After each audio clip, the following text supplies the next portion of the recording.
the moment this turned around from not asking what was in it for me, what is in it for me, but who am I still here for? Wow. What difference do I still make in the world? Can I make in this world with my decisions? And she saw I can make a difference in the world of these two kids. Welcome to Oxygen for Educators, part of the Ripple Maker Project.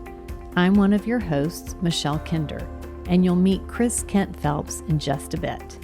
It's our hope to bring you thought-provoking, unscripted conversations full of actionable ideas to fuel your important work in the world. Thanks for tuning in. This space is for you. Good morning, Chris. Good morning, Michelle. How are you? I'm good. We are here today for Alex Vesely, grandson of Viktor Frankl, part 2. And I'm excited for people to get to kind of hear the arc of the conversation and where it went. And if you haven't listened to part 1, please go back and listen to part 1. It'll orient you for what you're going to hear today. Yes, sounds good. Tell him a little bit about Alex, just as a refresher. Okay, I'd love to. So Alex Vesely, as Michelle mentioned, is the grandson of Viktor Frankl. Alex is a filmmaker and a logotherapist himself. He also, in 2020, founded the Viktor Frankl Institute of the Americas to bring that work here, which we are so grateful for. For those who don't know who Viktor Frankl is, and I loved how Alex said, the few people who don't know who my grandfather is, Viktor Frankl was the founder of logotherapy, probably best known as a Holocaust survivor who wrote Man's Search for Meaning, among 32 other books.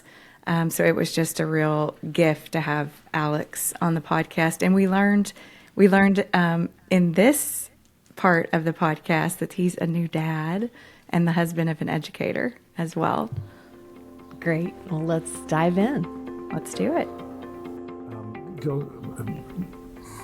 The multidimensionality of the human being, that's what was a concern for Frankl, for others to realize that we are more than just the body and the mind, which is IQ and emotions, right? But there's something essentially more about a human being. It used to be called the soul, and the doctrine of the soul, but that always has a religious context, and that's okay. And so science wanted to get away with that. Psychology said, or we just call it psyche, right? And then we have cognition and emotion, and everything else falls by the wayside. And he said, wait a minute, even if you take away the religious aspect, you're throwing out something that's important. The essentially human, what a human is, in contrast to what they have. I have a body, I have a mind, which I can lose, right? I can have dementia and then I lose my mind, or something can be wrong with my emotional states. Then that's affected. So I have emotions, but I am a person. And he used the word noetic or nous from the Greek spirit, but in order to separate it from just the soul as a religious idea, but to say the essentially human dimension. The person we are, and the person that can always take a stance and decide, what am I going to do with something that happens in my mind or on my emotional level or in my body. And only the human being can say, I'm not going parallel with that. I'd say no to some instinctual need or something that's driving me. I can say yes or no to that. We have that ability. Right, and to take that seriously and to say that this dimension is always there, and it's there in a child already, and it's still developing, it's still learning to, if you use that analogy, learning to work with that instrument, which is the mind and the body, and we're there to help this instrument, building this instrument and refining this instrument. That's what we do as parents, as teachers, as educators, but we're not doing it in order for the instrument, to be pretty, but for the person who's using it, the person, the pianist, if you like, right? The person that's growing up in that body, to make sure that they have good, sharp tools and a good education and a good knowledge, and that they can find their way around the world. But it's separated from the person that they are. They decide, what am I going to do with it? I hear that happening parallel, like it's happening for the educators and sort of the stripping down of all this external noise and really like zeroing in and listening to what's always there and has always been there, but as you said, gets dusty or uncovered or covered or difficult to kind of access. And then what I see often is, depending on how engaged an educator is in their own process of creating the container for their own exploration around that, it's aligned with how good they are at creating that kind of container for students to do that exploration and do that work. What do you notice in terms of parallel process? If I understand correctly, if they acknowledge this dimension or independence of the children, or students, I think that's what makes a good teacher. A good teacher is to have respect for that, and take. I'm just thinking of my own time in school, and I had some teachers who were doing their job, and you could see, naturally, this state that my grandfather called self-transcendence, by the way, so not thinking about oneself, but being immersed in the situation and in fulfilling the meaning of that situation, like we're now, right? I'm trying to talk about logotherapy. I'm trying not to get distracted too much. You're trying to listen and not let me veer off too far, right? That's the meaning of the moment, right? And we're trying to fulfill that meaning, and so the moment we start thinking too much about am I going to say something stupid, or am I going to stutter or whatever, it loses its we lose track. We lose track of what's important, and I think it's the same with every job. And maybe in this profession, the good thing is that the meaning is kind of in your face, and the system can be flawed, and it is, and it needs to be fixed and improved all the time, of course. But ultimately, to be cognizant, to be aware of why are we doing this, for who are we doing this, and to see, again, self-transcendence. When you educate, when you give these tools to children or adolescents, you never know how it's going to turn out. Maybe a lot of students you'll never meet again, so you'll never know kind of the fruits of your work, if it worked out, if you had a good effect or not. See, and sometimes maybe you run across the street someone. I recently came across my teacher, who was one of my favorite teachers in school, and I actually did tell her, I told her, I really liked you because you treated us all as equals. Wow. And she had tears in her eyes, and she said, that's exactly how I saw it. You were children, but you were also artists. Was my art teacher, but everyone's an artist, and I, she was not she didn't make it easy because she saw us as equals. So if we didn't, if we were lazy, she would let us know. So you don't have that instant gratification like on Facebook. I was like, okay, my post got so many likes, right? And so there's little danger of veering off into that neurotic, what's in it for me? Am I going to be seen as a good teacher? Although I'm sure that still happens. But if you're in it for the rewards and for how you're being seen, you're not going to stay in that job long, or you're going to get a burnout, right? Burnout, that's a big topic that is almost always connected with lack of meaning, with the neurotic viewing of, okay, this is about what's in it for me. And as a teacher, if you're in it for what's for you, got bad news for you. It's not probably going to self-actualize, but it is a job where you can do wonderful and highly meaningful things, and know in your heart that what you do and your intentions, if they're good, and if you're working on your craft and giving your best, you don't even need to worry about that. The effect, there's this saying, the intention is ours, the effect is in God's hands, right? We don't need to worry about the effects. We just need to worry of finding what's important right now, what is relevant, separate it from that what is not, and do that and actualize that, which is still a choice. We might know what would be the right thing to do and yet not do it. But if we do that, if we give our best, and we're all human, so we can't expect 100%. Nobody's perfect. Sometimes we make honest mistakes, right? But if we give it our best shot, if we listen to our conscience or inner voice, that voice of wisdom, if you like, to say, okay, with this case, maybe I'm going to go this way or do it that way. And with experience, you know that you're going to do this better and better. Then you know that you've given something that your students, your kids can accept, can work with, or not. That's up to them then. That's not in your hands anymore.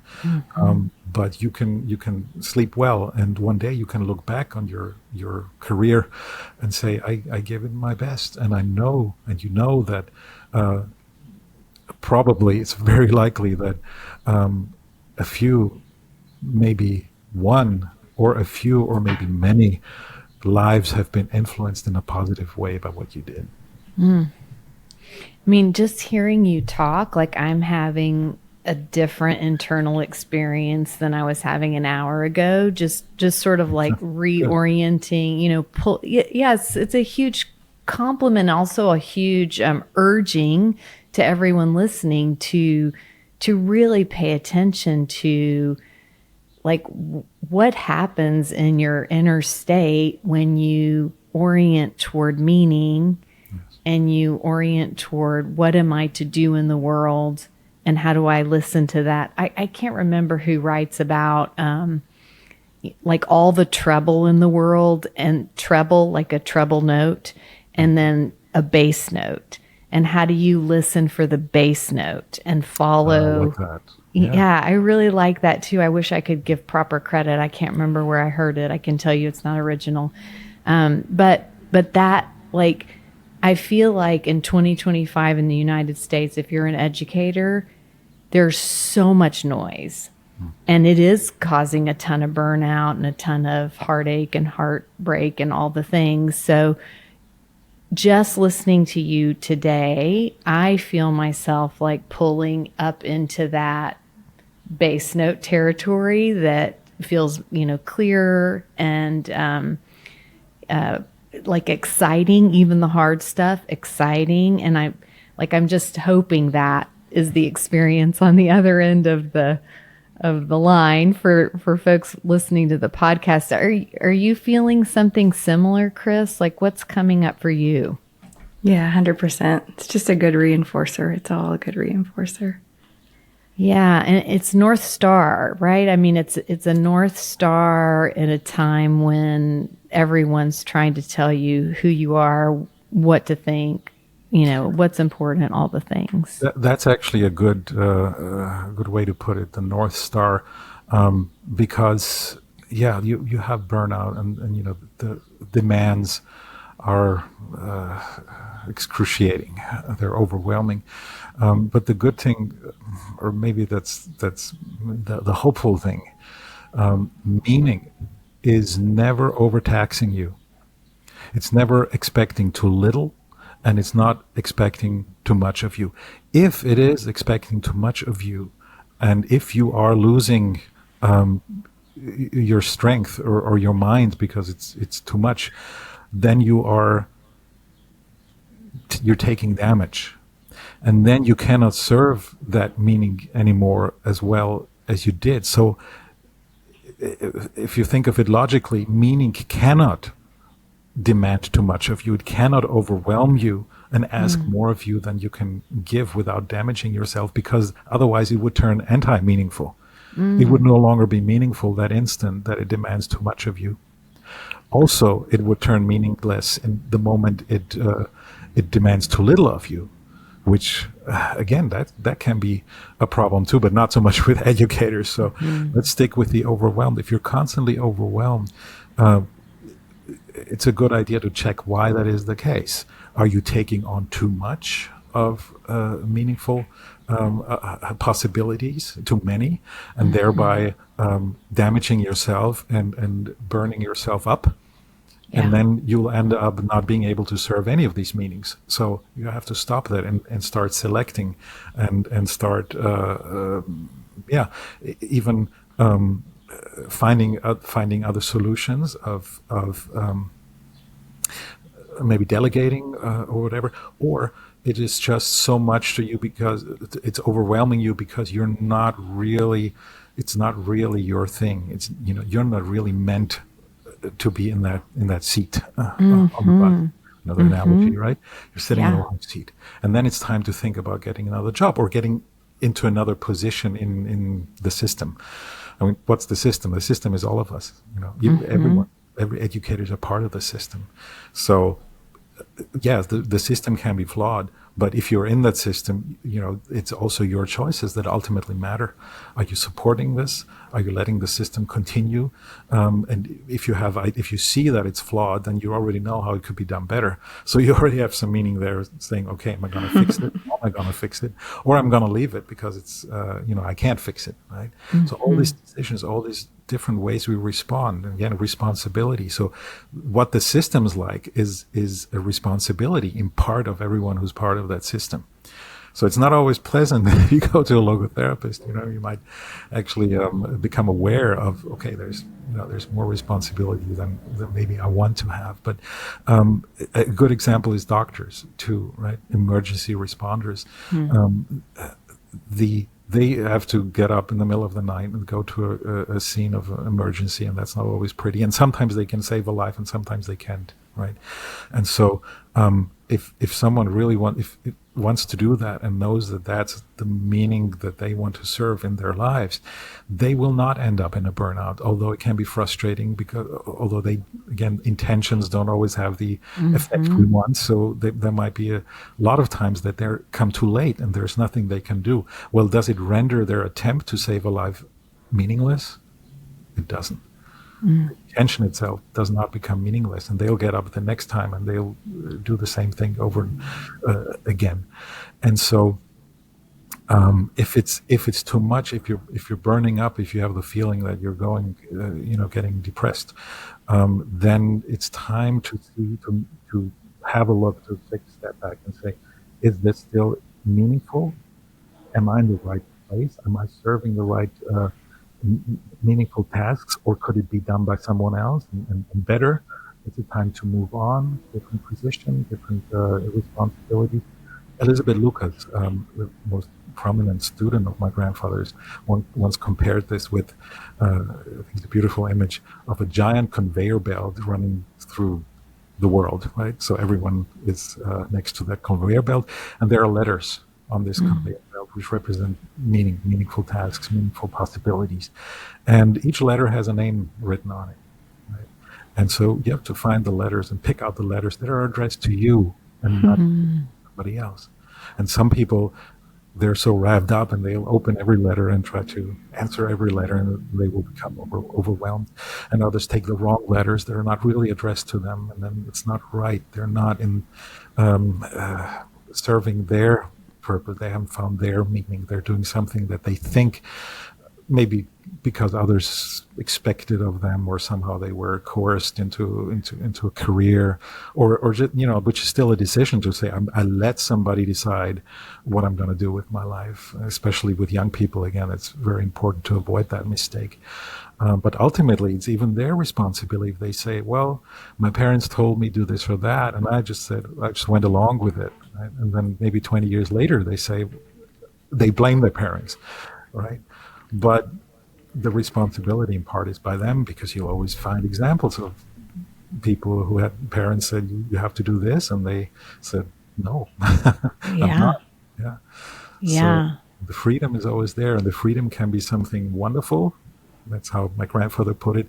And it can be something horrifying, because our decisions, they have consequences, and they can turn out bad, not the way we expect them. But ultimately, having followed one's instinct, one's conscience, to the best of one's ability, and maybe failing in the process, from a psychohygienic point of view, is not so dramatic. People don't end up in therapy because they said, I tried this and it turned out wrong. I gave it my best shot, but then Then I found out teaching is not for me, right?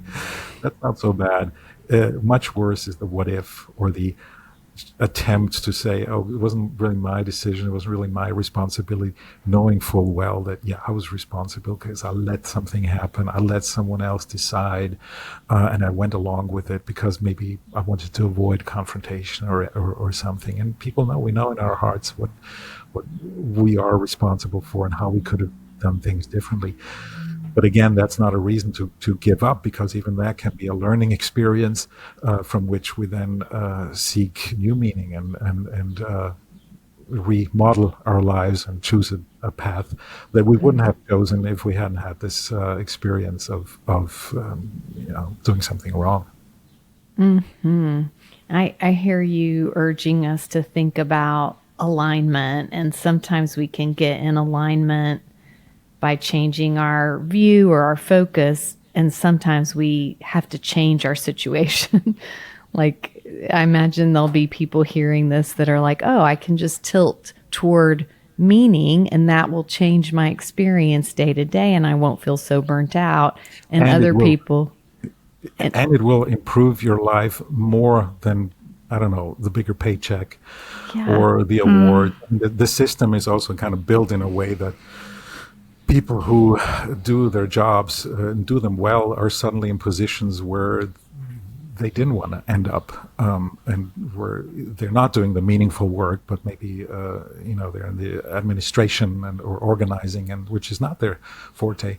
Yeah. They're like, I got someone else's letter. Get me out of here. Exactly. This is for someone else. But and don't you think meaning is always there? It just needs to be found. It's always there. It doesn't go away. It occurs to me that it's not mainstream to move slowly and contemplate whether you got the right letter or not. Mm-hmm. Mm-hmm. Yeah, of course. Those are thoughts that sometimes we have to go into the desert, so to speak, and review and rethink and say, maybe what I did till now was meaningful, and now it just is no longer because I've changed, because that job has changed, the situation is different.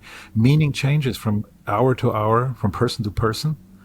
It's not something that's, once you find it, it's the same thing always. And so you see, we're talking about concrete meaning in every situation. Mm-hmm. And that always changes. And possibilities that we have now might be gone tomorrow.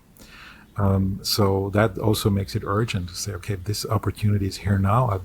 I better take it, because I might assume that I'm still healthy and able to realize this possibility tomorrow, but maybe I'm not. Mm. Use your time well, and that means sometimes take yourself out, have a look at the bigger picture, see if the direction you're going in is still in alignment with what your conscience. Frankl, he always just said this inner voice, or what you align your life to, that's your conscience, and you're well off listening to your conscience. But it's also sometimes difficult to discern which voice in my head is my conscience, and which is, Freud would say the super ego or whatever, influences people that are influencing us or ourselves just by habits, for example, or by thought of, again, this what's in it for me, or is this, will this be difficult? Does it mean I have to get out of my comfort zone, right? But it's not about getting out of the comfort zone per se. You can stay in it if it's meaningful. If you're pursuing something that's meaningful, it's not about that. Whether it can be very easy to do and be meaningful. It can be difficult to do. It is not meaningful. Meaning is the deciding factor. Feels like a North Star to me. Okay, I want to switch gears a tiny bit and ask you about just the rising numbers related to despair and suicide rates, and anyone who's paying attention is concerned right now about everyone, but certainly about youth. Mm-hmm. And I know in Viktor Frankl's work and in your work, you all have spoken to meaning having a stabilizing effect on mental health and well-being. Right. Can you speak into that space? Yes. Well, this is very much at the heart of what my grandfather did all his life, because he always quoted Nietzsche, although Nietzsche never wrote this verbally, so he kind of summarized Nietzsche and put it back in his lap, and he said that he who has a why to live can bear almost anyhow, right? So the reasons of why one would think it's better not to exist anymore, there's always been plenty of reasons for that. No life comes without challenges, without suffering. Actually, he would say there are three main sources or ways of suffering. One is suffering, of course, always suffering that cannot be avoided. If you're suffering and you can do away with that suffering, it's never meaningful to accept the suffering. That if I have a toothache, I need to go see the dentist. Everything else is meaningless. But suffering that cannot be avoided, a disease, or death, the death of beloved person, or the insight that, our time is limited, right? And thirdly, guilt. To exist means to become guilty because we do sometimes make not the best choices, and then we are guilty, right? And that can be small, that can be big, doesn't really matter. The experience is always subjective. So whatever I have done that makes me guilty is a very unsettling experience. The same with suffering, the same with death and meeting death, understanding death. So every life has plenty of reasons that would justify to say, okay, I don't want this. I'm going to, leave. And so meaning doesn't play a role in that every suicide would be preventable, in that suicide comes from a lack of meaning. That's not true, right? But what my grandfather emphasized was every suicide might well be prevented if there was a perspective of meaning aware to that person in that moment they're contemplating suicide. So not the question what's good for me, what's in it for me, but in life, and what has life given me, or what is life still offering to me now that I'm suffering, or that I've become guilty, or that I lost someone, right? But what or who am I still good for? See this Copernican twist almost. Yeah. Right? Not what I expect from life. What is life still expecting from me? Who am I still important for? What am I still important for? And he, of course, met this in his own life later on, but that was after he had done youth counseling centers, actually. So he's worked with the youth. So he drew his knowledge from direct experiences with young people who were suicidal. And so when he says meaning is the factor that can make a difference, he knew what he was talking about. Yeah. It's not about is life fun. Sometimes life is not fun. That's what Freud said, right? The goal of any psychotherapeutic ability is to bring back pleasure and the ability to work. Very reductionistic, right? I mean, that's good for a hamster too. It's dimensionally different from that. The true goal of psychotherapy should be to enable a human being to suffer, not meaningless suffering, but to endure all of the forms of suffering that are part of life, and to love, which is again different as gender's pleasure, right? Love is a human orientation towards another person. So it's dimensionally different, and to endure suffering, that's when meaning comes in. He almost put it like a formula. He did put it like a mathematical formula. He said D. He would always put that on the chalkboard, right? D equals S minus M, right? And then he'd explain despair equals suffering minus meaning, meaning. But as soon as some meaning perspective opens up, the suffering becomes endurable. It no longer automatically leads to despair. There are people who are enduring great suffering, and they're doing so without falling into despair. So despair is a choice in a way. And despair, how often do people who are suicidal actually say, my life has lost its meaning? Right? And he would say, no, it hasn't. You're just not seeing it. And that's my job, to open the tunnel vision and to see, okay, what else is there? Have you thought of everything? And before you put that permanent solution to a temporary problem, have you thought of all the aspects? And I recall a story from my own experience, which is so beautiful. I hadn't even studied logotherapy yet. I was just an intern at the psychiatric ward here in Austria at the Steinhof Hospital, which is now closed. But I was there, and there was an elderly lady who had a couple of mental problems. She came in because she was disoriented and whatever. And she said, that became better because she got treatment, but then she fell into a depression, and it got worse every day. And she said, I'm just not happy to be here and at this stage of my life. And she kind of, you could see her kind of feel smaller and smaller every day, right? She was focusing on herself, the fact that most of her life was behind her, and now here she was in this psychiatric ward. So even though the reason why she had come in, that was already fixed, she was now getting into emotional despair. And so they put her on antidepressants, but she got worse and worse.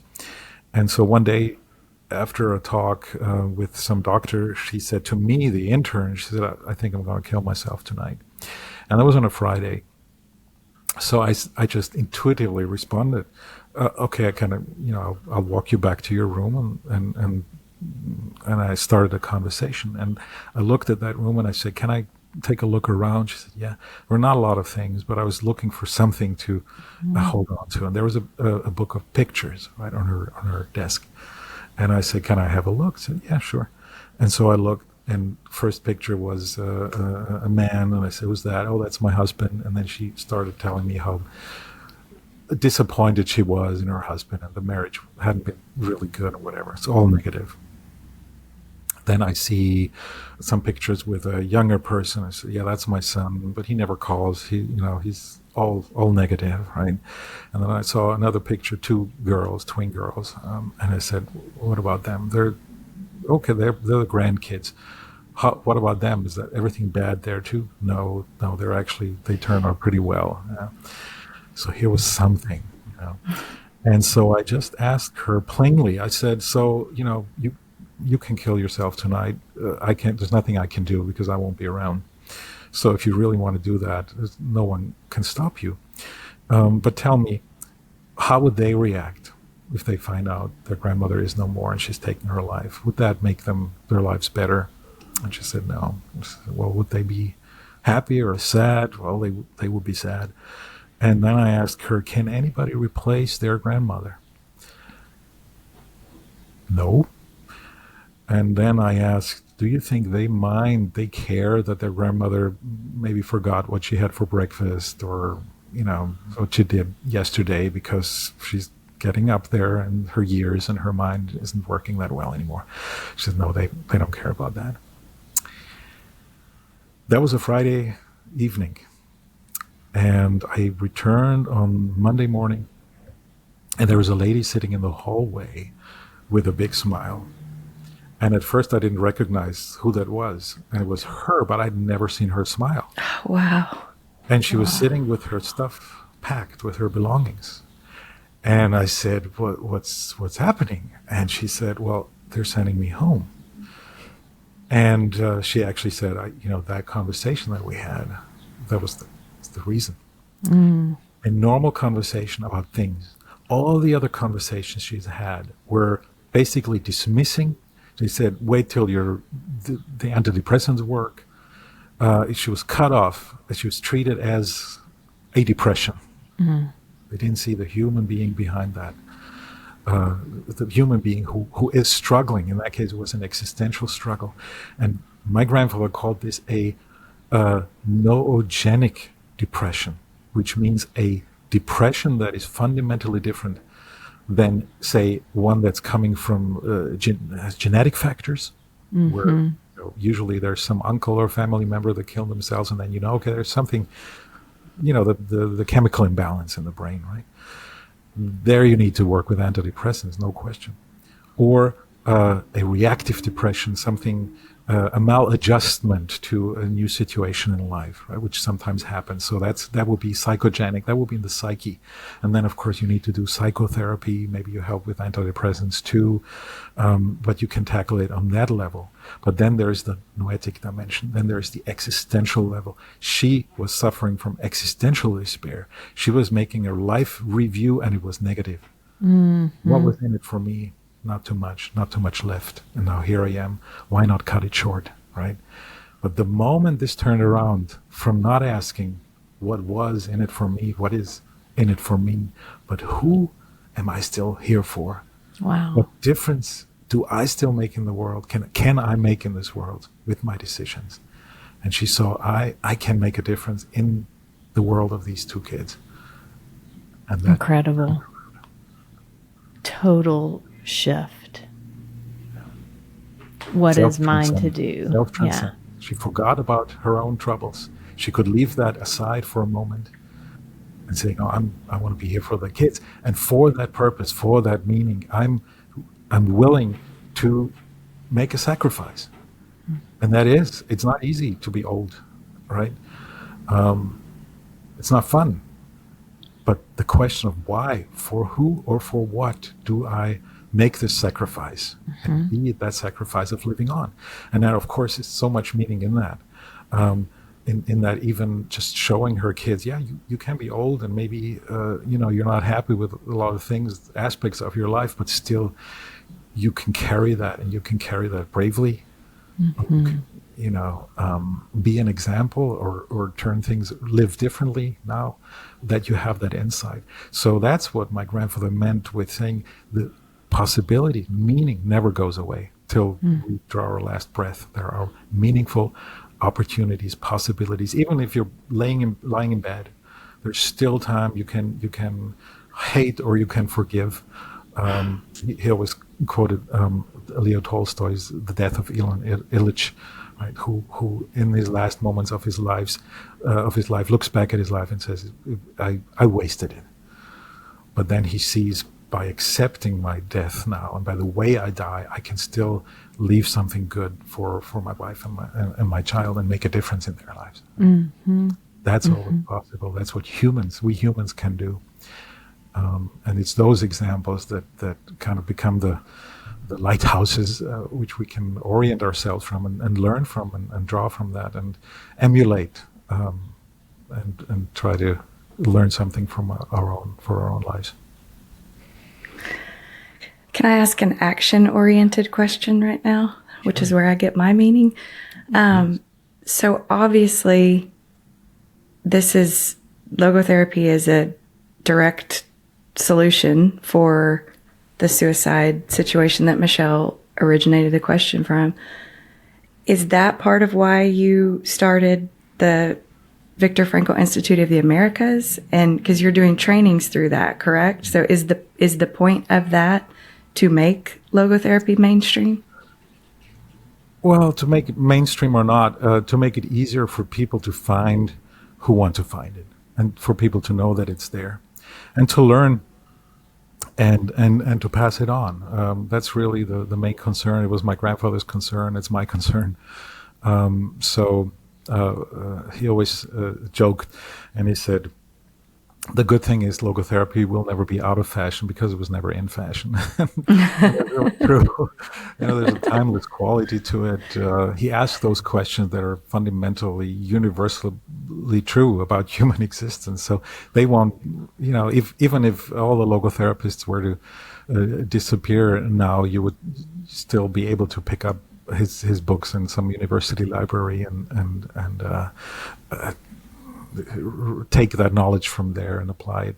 So the idea is for more people to know about it, and even if they don't become logotherapists, just maybe be aware that meaning is a factor, That it is a central factor, actually, that it's not just, oh, first you need boundaries, and then you need happiness, and then you need to shop till you drop, and then some meaning, sprinkle some meaning in there. That's also good. Right? No, it's at the very center, and everything else is kind of secondary, really.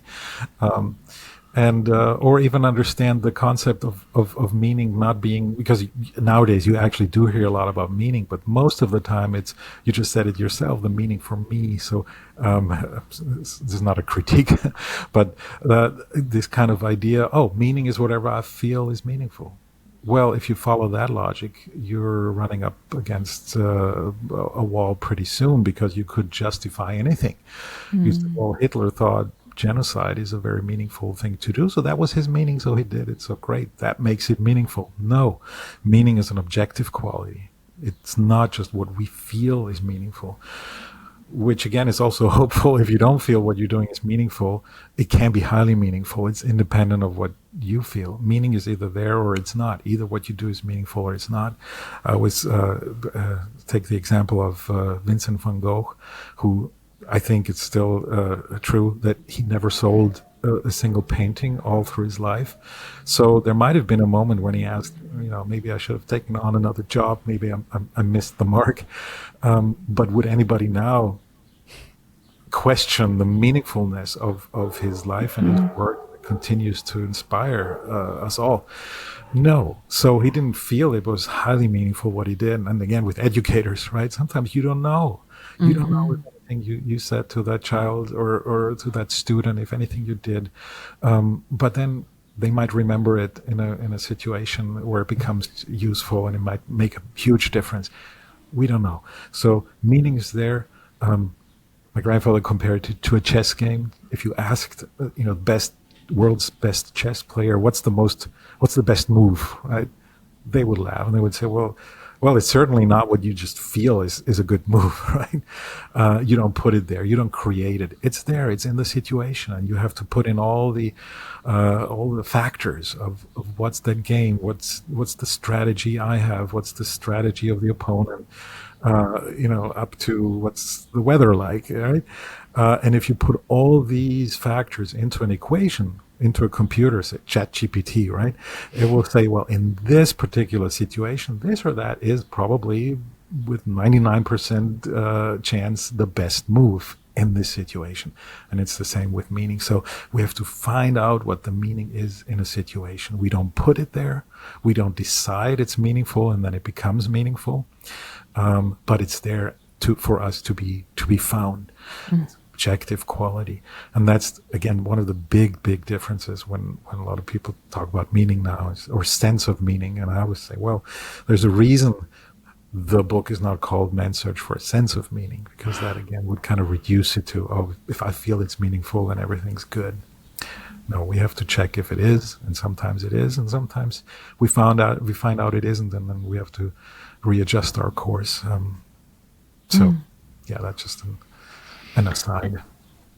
And I hope for all of us in this conversation or listening that there's a sense of like responsibility around under what conditions can I see the meaning, and can I be in direct conversation with my own conscience? Yes, you can. But that actually, you're spot on as to what my grandfather would say is really maybe the most important task of what educators can do, or parents, right? is educate towards responsibility, educate towards the insight that that every one of us is infinitely responsible, hugely responsible for their actions and what they put in the world, and therefore how the world either improves or does not improve. That is really at the heart of it. And to be able to discern and listen closely, is this really coming from my conscience, or is this some other voice?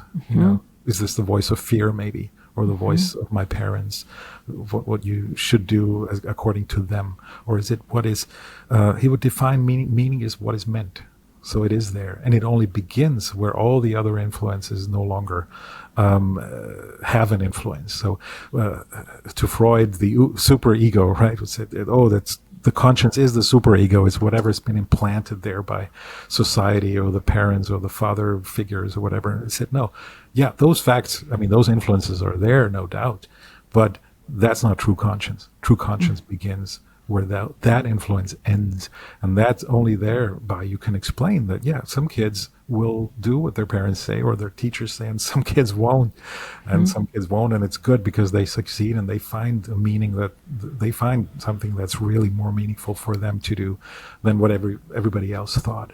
So that trust, my grandfather had that trust, and I think people felt it, and that's why he was such a good therapist too. He would meet you, he would meet within the family too. He would meet me with the same respect and that deep trust. And yeah, you're gonna find out if that, I'm not here to tell you what to do. I don't have the recipe. You'll figure it out, and I know that. Yeah. That's all. Sometimes he said, and that was a gift.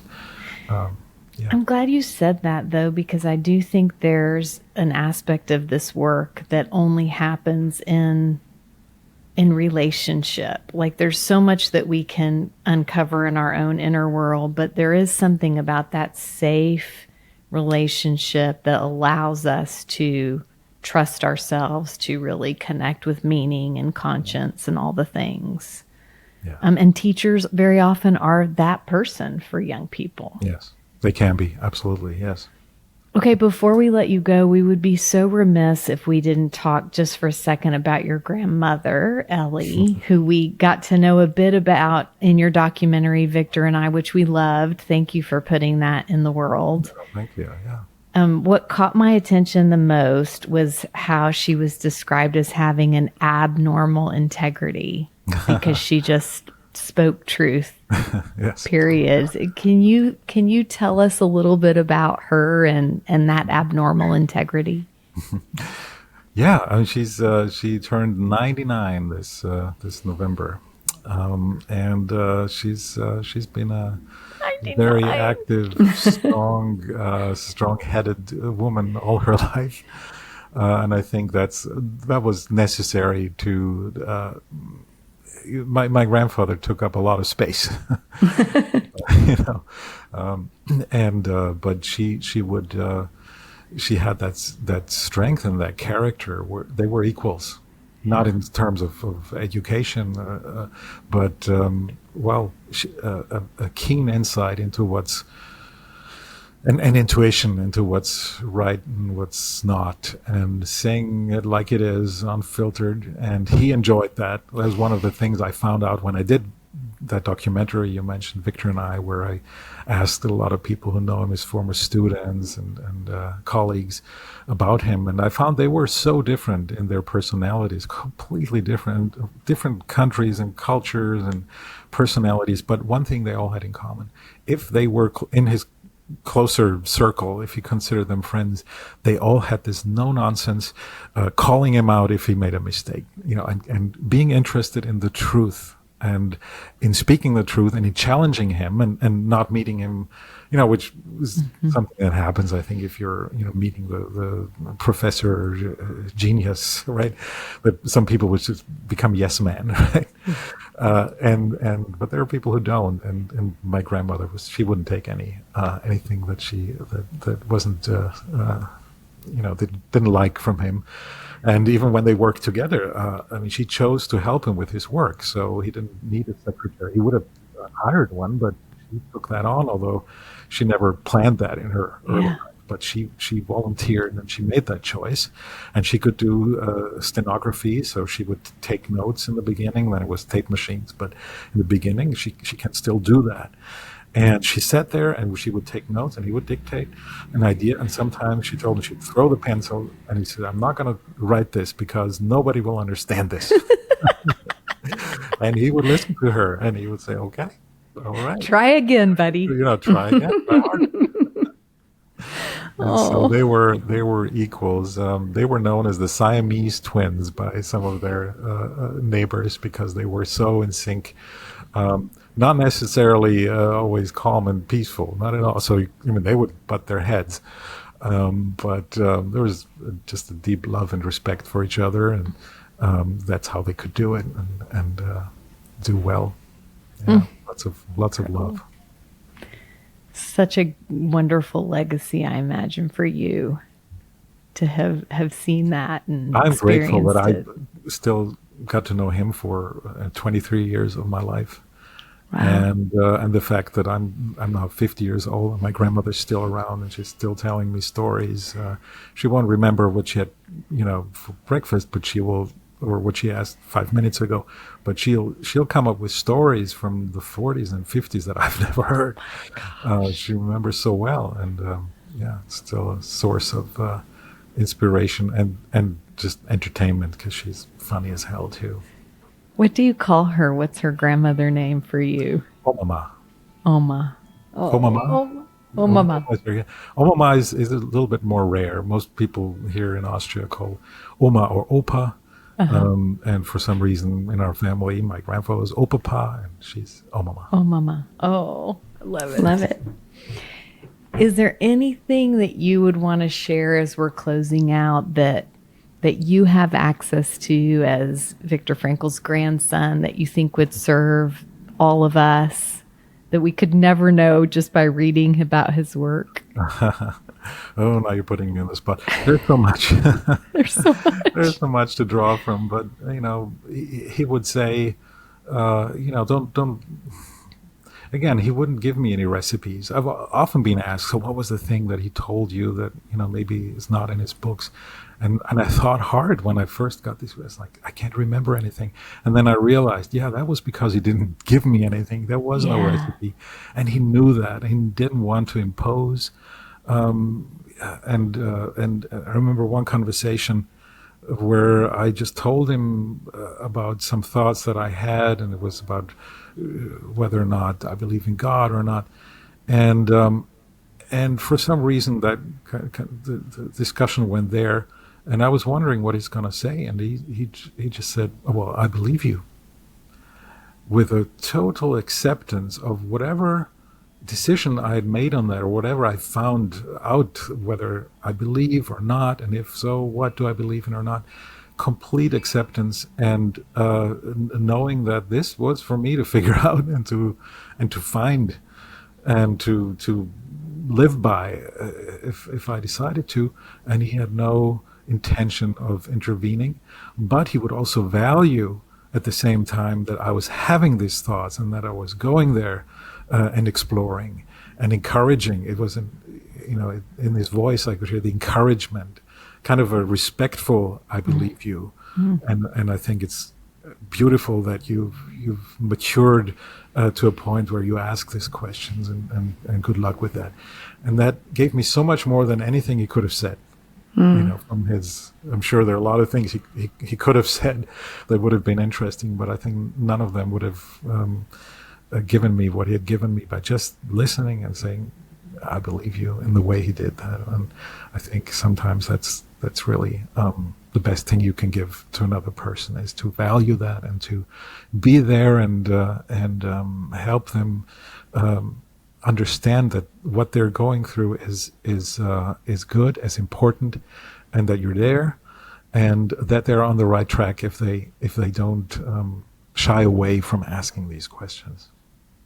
Yeah, that it's seen as a sign of maturity, that it's the kind of grappling that is productive and that will lead them to the answers they're seeking, to their meaning. And encourage them to keep seeking, because we can always give up, and that's not good. That can lead into a lot of problems.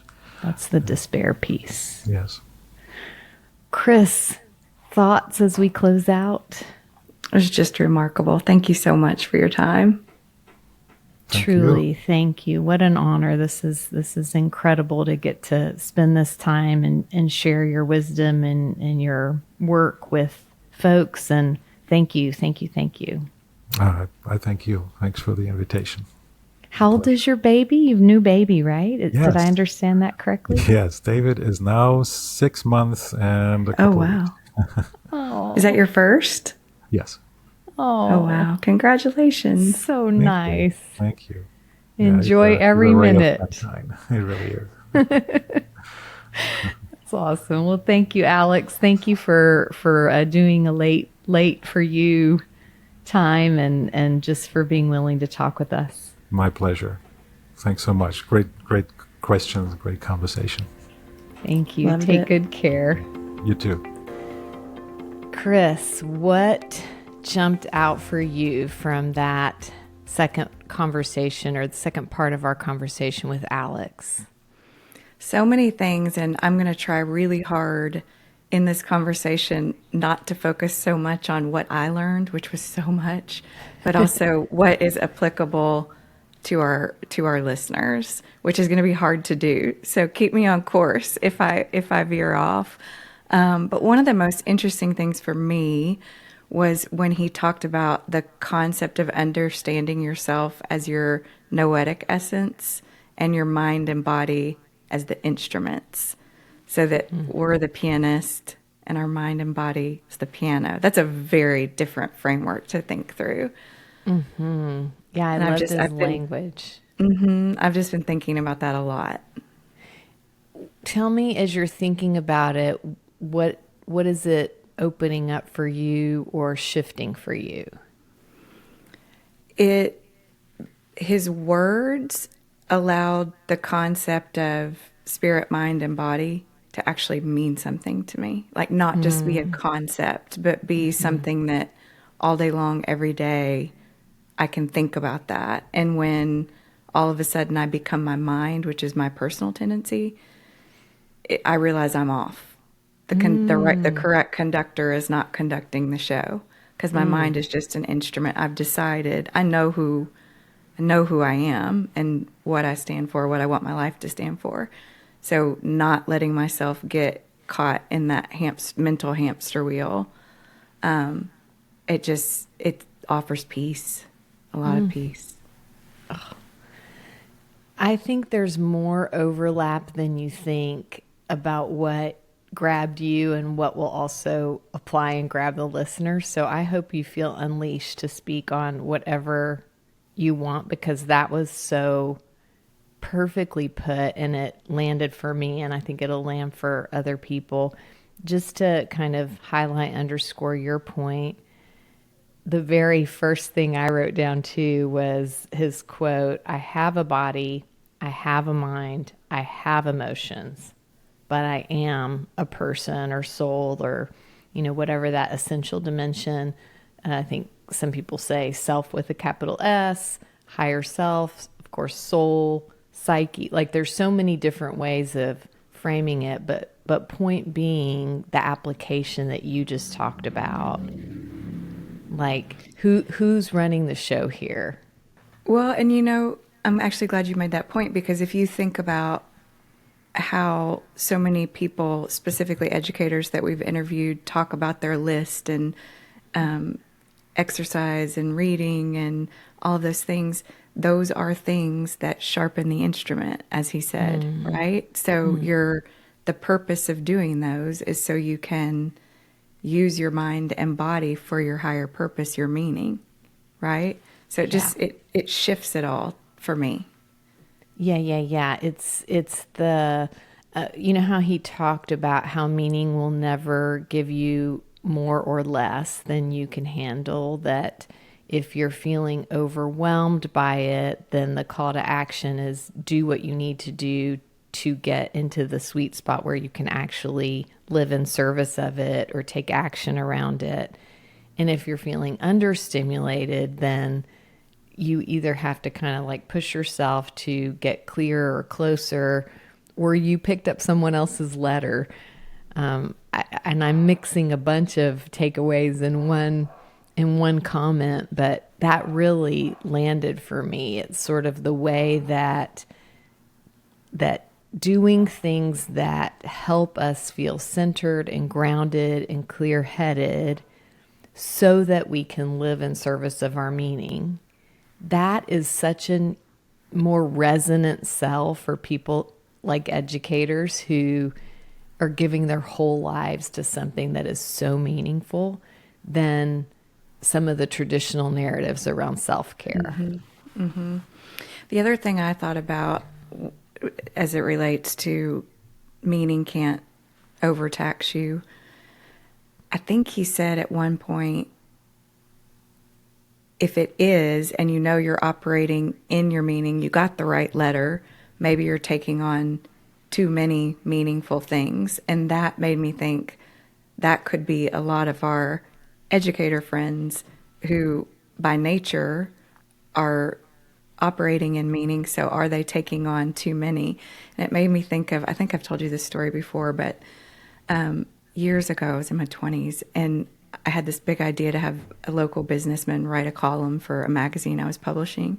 And I just thought, who is going to say no to this? Because it's like, free press. He gets to own his column. People always want that. And he politely declined.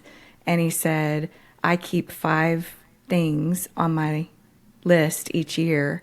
And so when I remove one, I would love to add that to my list. And I remember this all these years later because it was such a shocking answer. And it just felt applicable in this moment for educators to just, as Alex said, go to the desert and think about, is there too much? Mm-hmm. And then maybe that would help them stay in the profession that they love because they wouldn't have started there. Yes.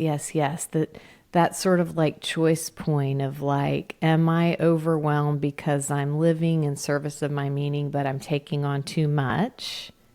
Then take some stuff off. Or am I overwhelmed because I picked up the wrong letter and I'm wrong seat on the bus or whatever it is, and what change needs to happen there? My mom used to tell us all the time, like, if you say yes to something, you're saying no to something else. Mm. And it was so clarifying because, if you're action oriented and you want to do, especially for others, the need is endless. So in the absence of understanding that you are compromising the biggest thing you're here to do, if you don't say no to all the little things or the medium things or whatever, then you just get diluted. And what's the point of that? Mm-hmm. You just said action oriented. It made me think of a point that I had. So do you mind if I shift us just a little bit? Yeah, please. I really want to hear what you have to say about this. Okay, I think I got something really wrong the first time, or times plural, that I read Man's Search for Meaning. And we talked about this on the last podcast about there are 3 ways to find meaning: actions, relationships, and experiences, and then enduring suffering. And when I read that, I started categorizing people, including myself, as which bucket do you fall into by nature? So I was thinking, okay, well, I'm action oriented. And then I realized, no, that's not what they're trying to say. They're trying to say, go through life looking through all of those lenses in every moment. So you're finding the meaning in every moment. But I missed that. So that was just a big aha for me. I didn't even get it. Honestly, I didn't get it in the conversations we had. I got it when I was prepping for this, and I listened to it again, and I just went, oh, big point I missed. So.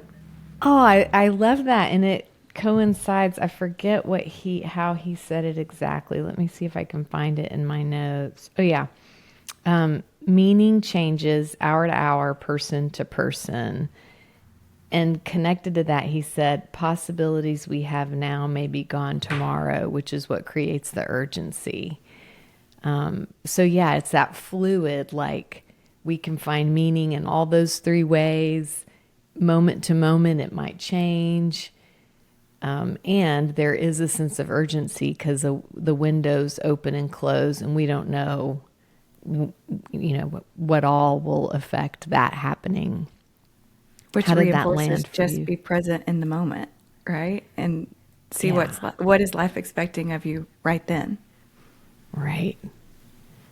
I mean, what an electric way to live. Like, what is life expecting of me now? 30 minutes later, now. 30 minutes later, now. Like that's just a really different. And if I can't hear it, what do I need to change in my life so that I forget how he described it, but it was something like the best thing we can do for each other and for young people is to create the conditions where the learning is inward, like get people connected to their own conscience, their own clarity of direction. And I think that can look a lot of different ways depending on your belief system. That could also include higher power, higher self, guides, whatever it is. But it's tuning in to get clarity versus tuning out to get direction. That's if you just did that, if you just worked on that for the next 12 months, your life would change materially. I asked my kids to listen to this podcast because of all the messages geared to youth. And to be honest, it really made me want to apologize to them for the times that I tried to speak their truth from my perspective, which is not, that's not wisdom. It's the opposite. Wow. Yeah. I mean, so much goes back to, are we in relationship with other people in a way that allows them to find themselves? Or are we in a more anxious or controlling relationship with other people where we're imposing our own whatever? So interesting. And what a heavy stick educators carry around that question. That's a weird metaphor. I regret it. I wonder what would be a better one. I don't know how to improve on it, but I just want to say out loud. What else landed for you?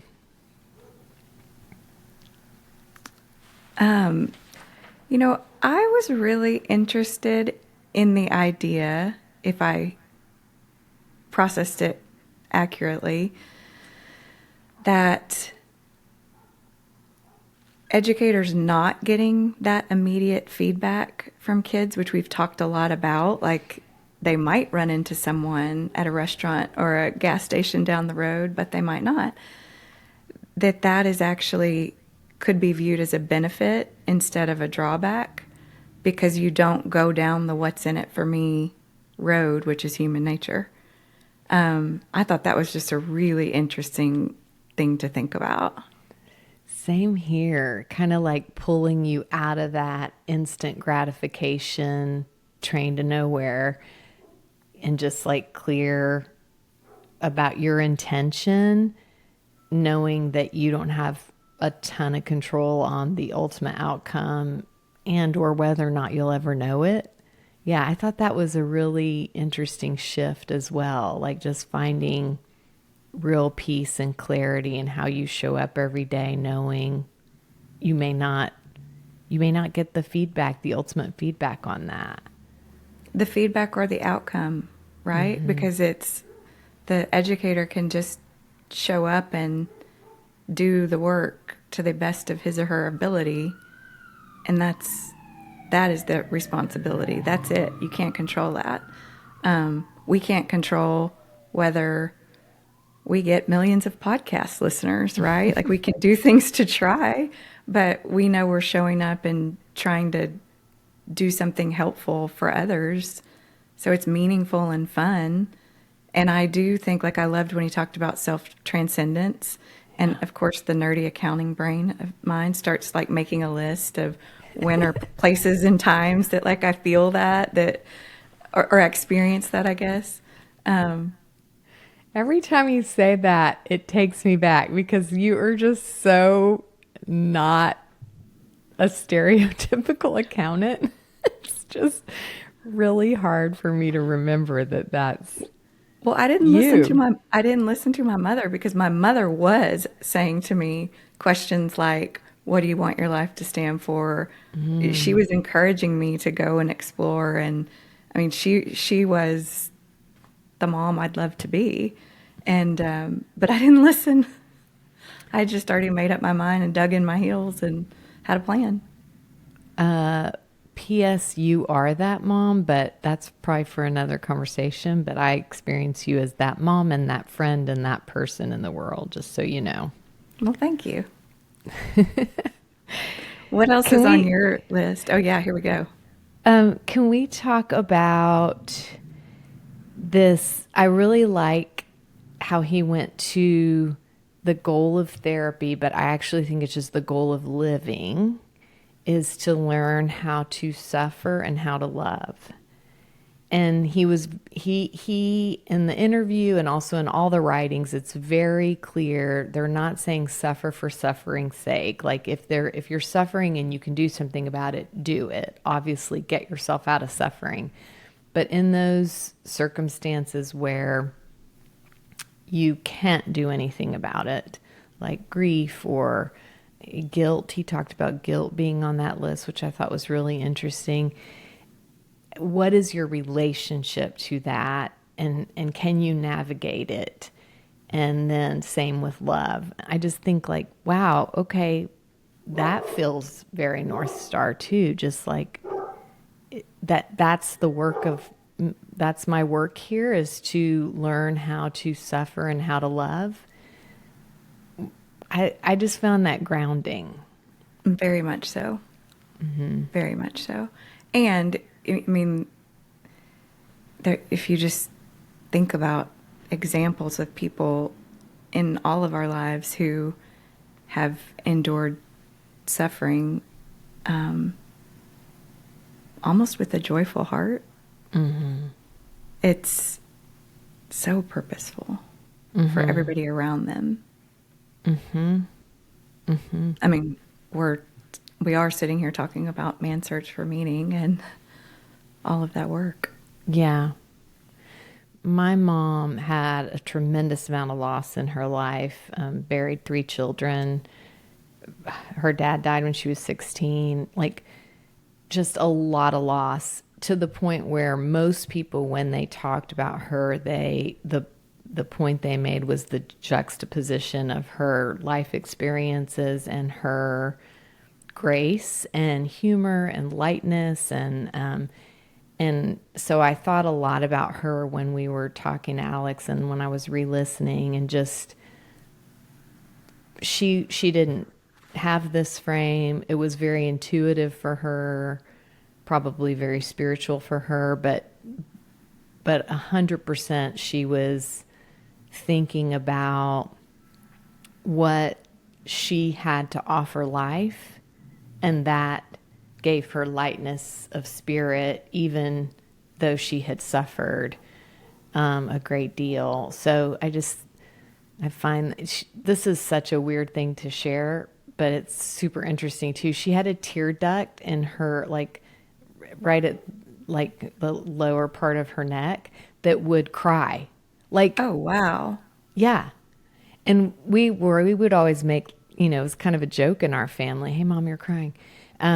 But as I've gotten older, I've been like, and the more I learn about the body and the mind and the spirit, I'm like, that's really interesting. Like, did it cry like with, was it associated with sadness? No, it was just like an involuntary. Okay. I don't know anyone else why am I talking about this on the podcast? This is so weird to share, but I feel like there's something there in terms of the mind, body, spirit connection that, like, anyway, the body keeps the score. I don't know, like it's coming up for some reason, and I apparently have no edit function today. So I'm just sharing whatever's coming up. I'm glad you shared, and I'm glad you shared about your mom. Yeah, she was just she had a lot of clarity and didn't personalize it at all, but she had a lot of clarity about how she showed up in relationship could either lighten people or make it heavy. So what we ever heard about her was just how you would never know what she had lived through because of how she carried herself. and she was a good friend. So, to me, that's like the goal of life is knowing how to suffer and how to love. Okay, she did that. She did that.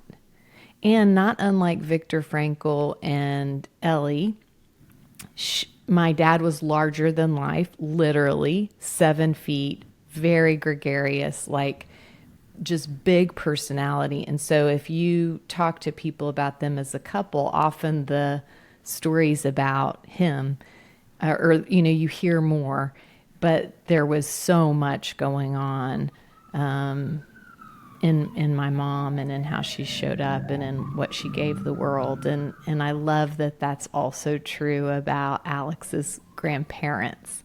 We know so much about Viktor, but man, does his grandmother, from the little we were able to glean from reading and watching, I mean, I want to like channel her energy just from hearing Alex talk about her. She just sounds like a force of nature. Did you notice that when you asked him a question about her, he immediately just grinned from ear to ear and kind of giggled and shook his head? Yes, That was great. it made me laugh out loud when I was watching it earlier today because I thought, man, she must just have just personality coming out of her pores, even at 99. There was more there behind Alex's facial expressions about her. And I wondered if she consciously asked herself when she was younger, that question we talked about in the last podcast of asking, what do you ultimately want your life to stand for? I wonder if she like made a decision to have abnormal integrity and focus on truth always and speaking, I wonder if that was a conscious choice and she walked through life with that lens. Yeah. It makes me think, by the way, your comment about Martha Beck's book, The Way of Integrity. She did, I think, a year where she held herself accountable to only telling the truth, including little white lies, quote unquote white lies. Like she just tried to live so in integrity that no matter the cost, she was speaking what she felt was true. And it transformed her whole life in really interesting ways. So I thought about her book and Ellie's story, especially with your question of like, was it a choice? Was it intentional? Mm-hmm. One thing that I thought we would be remiss not to touch on, because Alex said it kind of quickly, and so I think it's worth highlighting. He talked about Viktor Frankl's impact on youth suicide, and that his views that Alex talked about of thinking from the place of what does life still expect from me came from work that was done before the Holocaust, before he went to the concentration camp in Germany. And I pulled out his book, Yes to Life. That's the book where they really talk about that program in a little bit more depth. And I'm going to read it from the book so I don't misquote it. Yeah. Actually, I might not know where it is. They talked about he had almost like perfect outcomes. Like he had 0 suicides from the group that he was working with. And it was college students who were suicidal based on scores that were coming back from school. And it sent them down that road. And then he was working with them in youth centers. And that's to me that it's like a few sentences in a book. And Alex kind of said that just with less gravitas than I think. I just wanted to highlight it because it's so powerful based on what's going on in our country. Yeah, that's what I was just thinking. Like we need to be excavating that and figuring out what it is that he knew and knows, and how can we apply it to what we're seeing happening. It goes to your point from our debrief last week of like, what is it that makes a meaning-oriented psychology less popular in the United States than in other parts of the country, and is now the perfect storm that people might reorient to logotherapy and meaning-centered living. And could it make a difference in what we're seeing happening to despair in youth and in educators and just in the population at large? And shifting the view around happiness, that it's a byproduct, not the ultimate goal that you're chasing. Wasn't the story he told of when he was an intern and had that conversation, that was so profound, hearing the story. And it made me think of our work with the Texas Center for Student Supports and how many times we've heard young people giving the feedback that I just want to be sitting across from another human that sees me. It doesn't refer me, doesn't go into some flow chart, like doesn't treat me like some sort of number. Just the power of him as an intern, seeing that woman in 3 dimensions, not in, eventually your medicine will kick in, like he said, but who are you as a person? And what is life still expecting of you that is resonant? And then in a total turnaround in days in terms of her willingness to stay in the world. Like, how are we not screaming this from the mountaintops? And he helped her see herself. It wasn't just that he saw her. He helped her see herself. I was actually going to ask you this offline. You said something to him about you feel like some of this inner work, you can only do so much of it yourself, and some of it has to be done in relationship. Is that what you meant? Is that an example of what you meant? Yes. It kind of goes back to the nervous system work, that we have a lifelong biological need for co-regulation. And there's only so much healing that can happen in the self-care space. The community care space has to kick in if we're going to have a fair fight, given the challenges of present day. So yeah, I think there's a limit there's an amplifying effect to the inward looking living that happens when there's someone else bearing witness. That makes sense. Yeah. That makes sense. Okay, what else did you want to talk about? I know. I feel like we've covered most of it, but I just want to I liked his equation. I loved picturing his grandfather at the chalkboard, the D equals S minus M, despair equals suffering minus meaning. The way he told that was so compelling. And if you didn't catch the letters on the conveyor belt metaphor the first time you listened, please go back, because that is such a great way to think about like finding what's yours to do in the world. And again, I feel like a broken record, but I'll go back to Nadia Bolz-Weber. Show me what is mine to do, and then give me the humility to rest, knowing that is enough.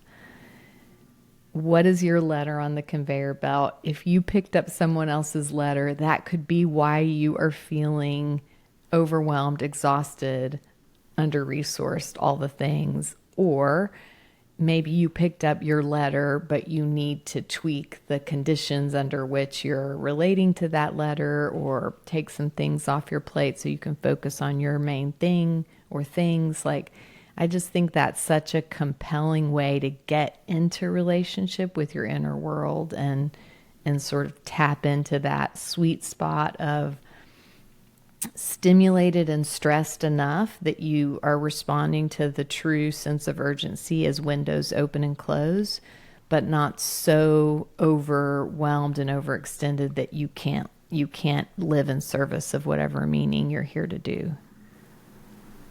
I feel like you might be talking to me. I really am. No, I'm talking to me. I'm talking to all of us. Yeah. Why are you rocking back and forth in the fetal position, Chris? Stop that. I don't want this to be over because I love this content so much.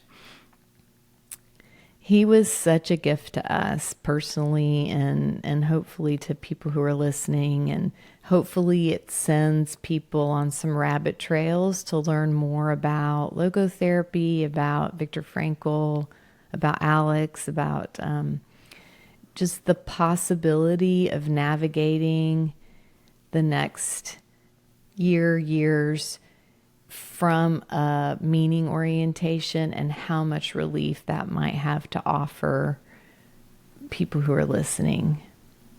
Love that. And just a reminder that the documentary Viktor and I is available to rent on Vimeo, and it's worth every second of time watching it.